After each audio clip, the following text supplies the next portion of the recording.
أجمع ما بين الفريقين مشاهدينا الكرام، ما بين نادي العربي ونادي قان، وبعد 4 جولات ولا انتصار لأي من الفريقين. 23 يستضيف أحداث هذا اللقاء في نفس التوقيت في عن درب الأزمات، مدرب الظروف الصعبة بعد الاستغناء عن خدمات المغربي يوسف السفري، عمر السومة، يوسف المسكني، أدي نجمنا العربي ضمن تشكيلة مكونة من معتصم البسطامي، خط الظهر نصفي، الخط الأمامي عندنا بشار طبعا راسا النجم العراقي. معا ننطلق وإياكم أحداث اللقاء. معلق المباراة أحمد الطيب، يسعدني أن أكون معكم في أحدا. أدي على طول بالعرض، فرصة هدف أول، هدف أول، هدف أول، هدف أول، هدف أول، هدف أول، ولكن بداية مشاكل في خط وسط نادي قطر. أدي الكرة العالية فوق مالونجو، وتصويبة حلوة الشكل العراقي، اتحضرت كويس الحقيقة من مالونجو. يدخل الماتش الحسابات بتتغير. عمر السومة، يا سلام يا عمر، يا سلام يا عمر، هو هيكسبك.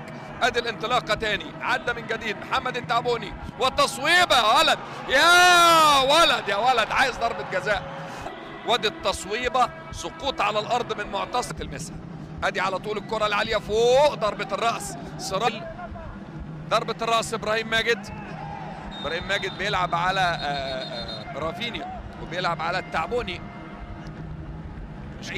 القوة مع الوقت بتقل، ده طبيعي، لكن لازم بحركة. ادي فراتي عايز رتم سريع قدامه، وادي الباص العميق، يا سلام يا سلام. عودي كان يفاوضه، وادي العرضية جميلة يا جميل الى ناصر بخش، وادي العرضية عالية فوق، عيسى احمد بلنك، ابوه كان لعيب ابن لعيب، ضربة الرأس تعود من تاني، هدف اول يضيع.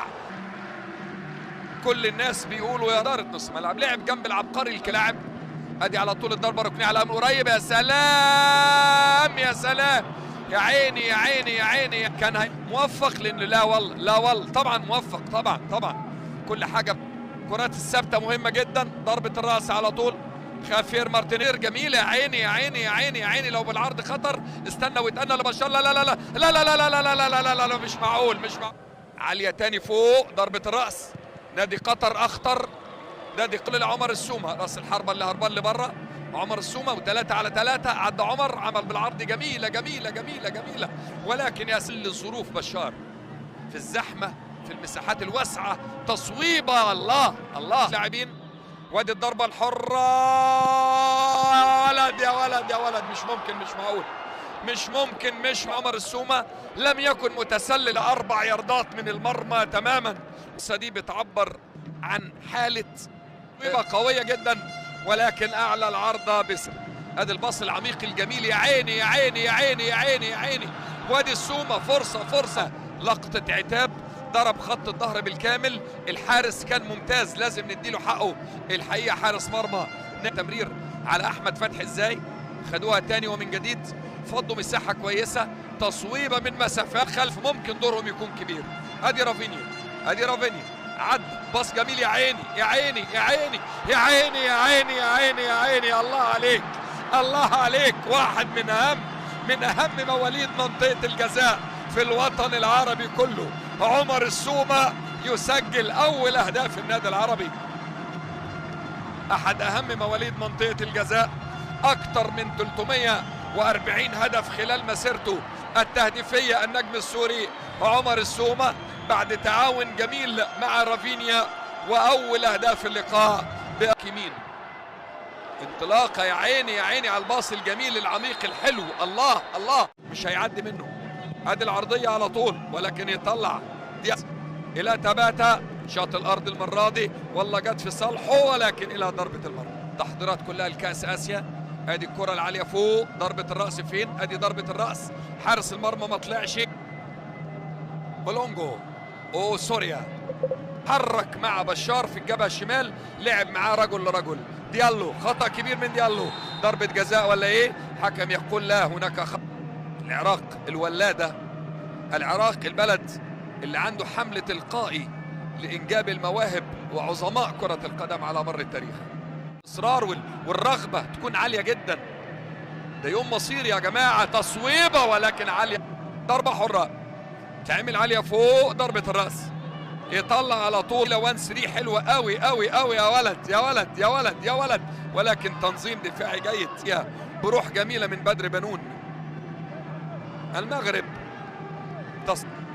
المغرب اللي أبهرت العالم، رابع العالم. هنا في اتخبط راؤول، فرصة من جديد، فرصة هدف تاني ولا ايه؟ هدف تاني ولا ايه؟ والسومة وعظمته وتصويبته، ولكن حارس المرمى معتصم. برافو يا معتصم. يضغط النادي العربي، عايز يحسم الامور تماما ولا ينتظر اي فرص اخرى لنادي قطر. ادي انطلاقه من جديد، عايز يجيب التاني. جونزاليس طبعا النجم الاسباني العظيم اللي كان حضر الى قطر وتالق وابدع مع نادي السد يوم الوقت المتبقي. ادي الكره العرضيه الخطيره، خطيره جدا، مش ممكن تشيب صغير عشان تعدي لعمر السومه. فين المساكني؟ عمر السومه فين المساكني؟ مفيش المساكني. شفتوا كتير النهارده في هذا اللقاء، ودي نقطة تبقى من النقاط اللي اللجان الفنية واللجنة الفنية في الاتحاد القطري بشكل عام هتتكلم عليها أحيانا.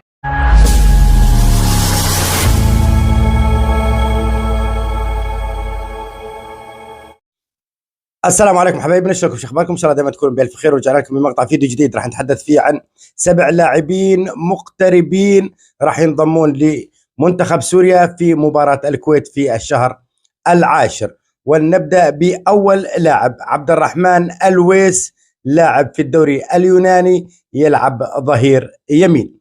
اللاعب الثاني أوليفر كاسكاو، لاعب في الدوري السويدي يلعب ارتكاز. اللاعب الثالث عمار رمضان، جناح أيسر. ولدينا محمد عثمان يلعب في الدوري التايلاندي ويلعب خط وسط. ولدينا حسام عايش يلعب في الدوري الكوري الجنوبي ويلعب وسط وجناح يمين. وأيضا لدينا أو لأول مرة ينضم للمنتخب السوري إيزاكيل العم أو حازقيل العم، وحازقيل العم يلعب في مركز الارتكاز، يلعب في الدوري الأرجنتيني. أيضا لدينا لأول مرة في المنتخب السوري اللاعب إبراهيم هيسار. إبراهيم هيسار لاعب خط وسط ويلعب هجوم ويلعب جناح، والمطلوب منه أنه يلعب مهاجم ويلعب في الدوري الأرجنتيني.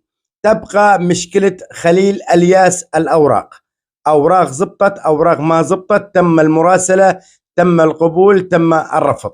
ولكن إن شاء الله وحسب مصادرنا راح نشوف خليل الياس لاعب في المنتخب السوري ليكون متواجد في مباراة الكويت. حتى إذا ما لعب مباراة الكويت راح نشوفه متواجد مع المنتخب ومع تمرينات المنتخب وأوراقه دائما، وأكرر في نهاياتها.